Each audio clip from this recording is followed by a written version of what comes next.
কিছু তো গাফিলতি আছেই। এত বড় একটি প্রকল্প বাস্তবায়নের যে সক্ষমতা সেটা চট্টগ্রাম উন্নয়ন কর্তৃপক্ষ নাই। ৩৬টা খালের প্রকল্প চট্টগ্রাম উন্নয়ন কর্তৃপক্ষকে একসঙ্গে দেওয়া ঠিক হয়নি। ১৪,০০০ কোটি টাকার প্রকল্প এবং ৮৫% উপরে কাজ হয়েছে।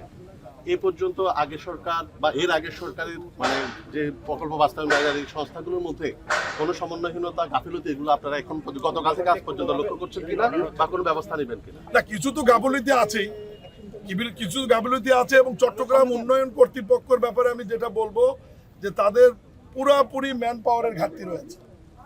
এখানে তাদের মেম্বার থাকার কথা 4 জন, মেম্বার আছে 2 জন।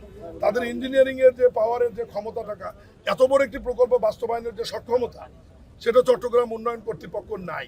এবং সেই কারণে আমি মনে করি যে এই 36টা খালের প্রকল্প চট্টগ্রাম উন্নয়ন কর্তৃপক্ষকে একসঙ্গে দেওয়া ঠিক হয়নি। এটা সিটি কর্পোরেশন এবং উন্নয়ন কর্তৃপক্ষকে ভাগ করে দেওয়া উচিত ছিল প্রথমত। দ্বিতীয়ত আমাদের তারপরেও আলহামদুলিল্লাহ যে আমাদের সেনাবাহিনীর ইঞ্জিনিয়ারিং ব্রিগেড তারা চট্টগ্রাম উন্নয়ন কর্তৃপক্ষের সহযোগিতা করে ইতিমধ্যেই 30টি খালের কাজ সম্পন্ন করেছেন। বাকি 6টি খালের কাজ চলমান আছে। এবং আপনি যে 3টি পয়েন্টের কথা বললেন, প্রবর্তকের মোড় আর কোনটি বললেন, আগ্রাবাদের মোড়, এখানে ওই খালের কাজটি চলমান আছে। এবং আপনারা জানেন যে খালের কাজটি চলমান রাখবার জন্য কিছু ব্যারিকেড তৈরি করা হয়, বাঁধ তৈরি করা হয় রিটার্নিং ওয়ালের আরসিসি কাজটা শেষ করবার জন্য, যাতে পানি বা মাটি না আসে।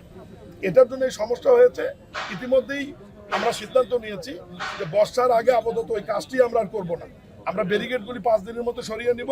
বর্ষাকাল শেষ হলে, বাকি 6টি কালের কাজ শেষ হলে আলহামদুলিল্লাহ আপনার 25 সালে যেমন সমস্যা হয়নি, 26 সালেও সমস্যা হবে না এবং ভবিষ্যতেও সমস্যা হবে না। আপনারা মাননীয় প্রধানমন্ত্রী জনাব তারেক রহমানের প্রতি সম্পূর্ণ আস্থা রাখতে পারবেন এবং নিশ্চিত থাকতে পারেন যে উনি আমাকে পাঠিয়েছেন, উনি মনিটরিং করছেন, রাতেও কথা বলেছেন, খোঁজ নিয়েছেন, নিজেও দুঃখ প্রকাশ করেছেন।